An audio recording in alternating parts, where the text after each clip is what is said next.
नमस्कार, मी रुचिता. ॲग्रोनमध्ये आपल्या सर्वांचं स्वागत. खोडवा ऊसाचं नियोजन आपण कसं करतो त्यावर खोडव्याचं उत्पादन किती मिळू शकेल हे ठरतं. खोडवा ऊसाला योग्य प्रमाणात आणि योग्य वेळी खत दिलं तर त्याचं उत्पादन हे लागण ऊसापेक्षाही जास्त मिळतं आणि हे वैज्ञानिकदृष्ट्या सिद्ध झालंय. पण हे खताचं नियोजन नेमकं कसं असावं, कोणती खतं कधी आणि किती वेळेस द्यायची याचीच माहिती आपण आजच्या व्हिडिओमधून जाणून घेणार आहोत. व्हिडिओच्या सुरुवातीला आपण खोडव्यांमध्ये सेंद्रिय खतांच्या वापराबद्दलची माहिती घेणार आहोत. खोडव्यांमध्ये आपण सेंद्रिय खतांचा वापर करत नाही, त्यामुळे खोडवा उत्पादन दिवसेंदिवस कमी होत आहे. त्यामुळे खोडवा उत्पादन जास्त मिळण्यासाठी रासायनिक खतांची कार्यक्षमता वाढण्यासाठी सेंद्रिय खतांचा वापर करावा. एकरी सेंद्रिय खत जसं की शेणखत 10 टन किंवा कंपोस्ट खत 5 टन किंवा गांडूळ खत 2 टन किंवा कारखान्याची कुजलेली मळी 2 टन किंवा कोंबडी खत 2 टन आणि जैविक खत ट्रायकोडर्मा, स्फुरद विरघळणारे जीवाणू, पोटॅशियम मोबिलायझिंग बॅक्टेरिया ही जैविक खते 1 ते 2 किलो सेंद्रिय खतात मिसळून त्याचा वापर करावा. यानंतर येऊयात रासायनिक खतांकडे. खोडव्याला रासायनिक खतं 3 पर्यायांनी देता येतात, तरी माती परीक्षण करूनच खोडव्याला खत देणं फायदेशीर राहत असतं. रासायनिक खतांचा पहिला पर्याय पाहूयात. यामध्ये सरळ खतांचा वापर होतो. ऊस तोडणी झाल्यावर 15 दिवसांच्या आत युरियाचं 1 पोतं, सिंगल सुपर फॉस्फेटची 3 पोती आणि म्युरेट ऑफ पोटॅशचं 1 पोतं प्रति एकर या प्रमाणानं द्यावं.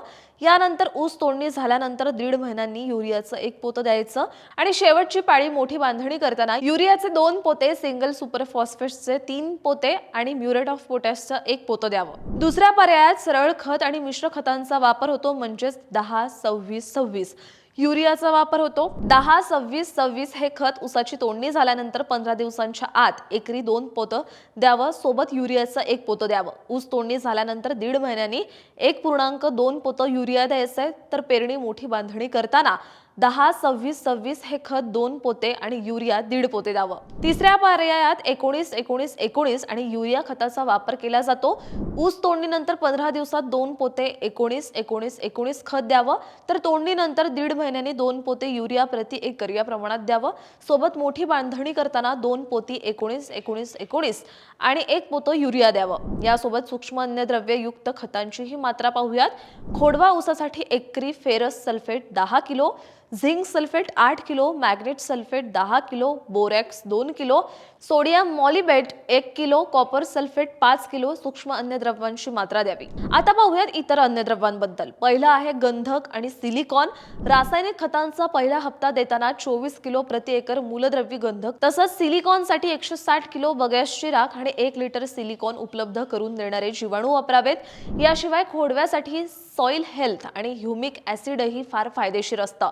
सॉइल हेल्थ 1 लिटर 200 लिटर पाण्यात प्रति एकर मिसळून खोडवा ठेवल्यानंतर 15, 45, 90 आणि 120 दिवसांनी आळवणी करावी. तर ह्युमिक ऍसिड हे 1 लिटर 200 लिटर पाण्यात प्रति एकर खोडवा ठेवल्यानंतर आणि 120 दिवसांनी आळवणी करावी. या सगळ्यांसोबत काही फवारण्या सुद्धा महत्त्वाच्या असतात, जसं की मल्टी न्यूट्रिएंट्सची फवारणी. एकरी multi micro nutrient 3 litre 300 litre पाणी या प्रमाणात आणि multi micro nutrient 2 litre 200 litre पाणी घेऊन खोडवा ठेवल्यानंतर 60 आणि 90 दिवसांनी फवारणी करायची. तिसरी आहे वसंत ऊर्जा फवारणी. 1 एकरसाठी 1 लिटर वसंत ऊर्जा 200 लिटर पाण्यात घेऊन खोडवा ठेवल्यानंतर 30, 60, 75 आणि 90 दिवसांनी फवारणी करावी. ऊसावर बऱ्याचदा अन्नद्रव्यांची कमतरता झाल्यामुळे केवडा ही विकृती दिसते. त्यामुळे केवड्याच्या नियंत्रणासाठी खोडवा ऊसात फेरस सल्फेट, झिंक सल्फेट आणि मॅग्नेशियम सल्फेट प्रत्येकी 5 ग्रॅम आणि युरिया 25 ग्रॅम प्रति लिटर पाणी देऊन 10 ते 15 दिवसांच्या अंतरानं 3 फवारण्या कराव्यात. तुम्हाला ही माहिती कशी वाटली आणि तुम्ही खोडव्याला खत कसं देत होतात हे कमेंटमध्ये नक्की सांगा आणि अशाच शेतीविषयक आणि नवनवीन माहितीसाठी ॲग्रोवनला सबस्क्राईब आणि फॉलो करायला विसरू नका.